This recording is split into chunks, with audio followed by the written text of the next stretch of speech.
So Boston is filled with dozens of diverse neighborhoods and businesses that have helped build its very vibrant culinary scene that we love so much, each in such a unique way. Yeah, really. And One in Brighton restaurant is combining the flavors and traditions of Afghanistan with New England's freshest ingredients for a one-of-a-kind experience. And Kwani's there right now checking it out.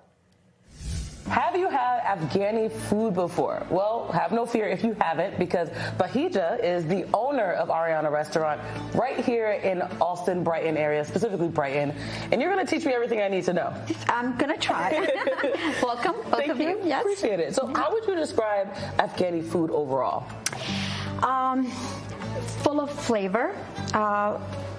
True to its original ingredients, so we keep things as it is. We don't overwhelm with spices, and we let the taste of the actual food come out. We just give it a little bit kick. And I think it's very different than the rest of Middle Eastern region, because it just has its own taste. You can't really compare it. I think you can't really compare it to a lot of other foods. I think that's what makes it stand out already. And to that point, a lot of times it can be intimidating when you're not familiar with a specific culture. So if someone were to come into Ariana Restaurant, what would you suggest they order? Even though it's right in front of us, so she'll break it down. So we don't Afghani food. There are certain dishes that are extremely popular in Afghanistan. It's very authentic. It's very traditional, and it's passed from generation to generation. And we kind of have all of those dishes. So, for example, the kabuli, which is lamb shank with the rice. The rice is flavored with cardamom, cinnamon, and has carrots and raisin on top. That's one of the dishes that often served at all occasions. Okay, it's that you have the star of the party, as you would say. It is the star of the party. And then we have mantu, which is also a very traditional Afghani dish. It's a dumpling filled with beef and spice and onions, served with yogurt and beef sauce.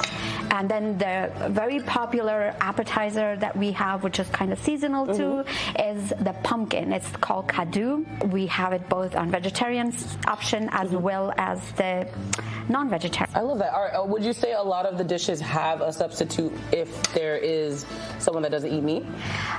So we do have a very good selection of vegetarian options. Unfortunately, some of these, like the kabuli and the mantu, you can only get it as non-vegetarian. But we do have a good selection of vegetarian options. Perfect. And I saw that you had wine out to pair.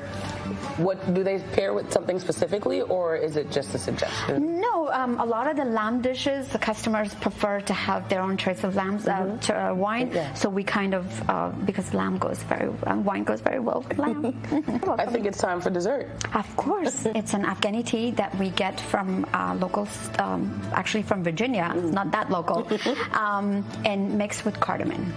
Yes, this is the green tea. We also have black tea as well. So simple and delicious. Yes, and good for you too. Here, would you like some?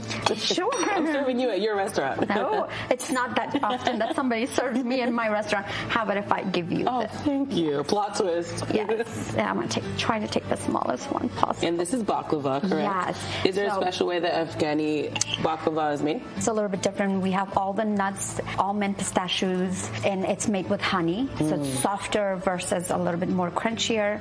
Well, thank you so much. This has been an amazing experience, not only for me, but I hope the audience. And thank you for really explaining what Afghani food is. No problem. Thank you so much for giving us this opportunity to explain our food and our culture. Absolutely. And you guys head here. We're on Western Ave in Brighton.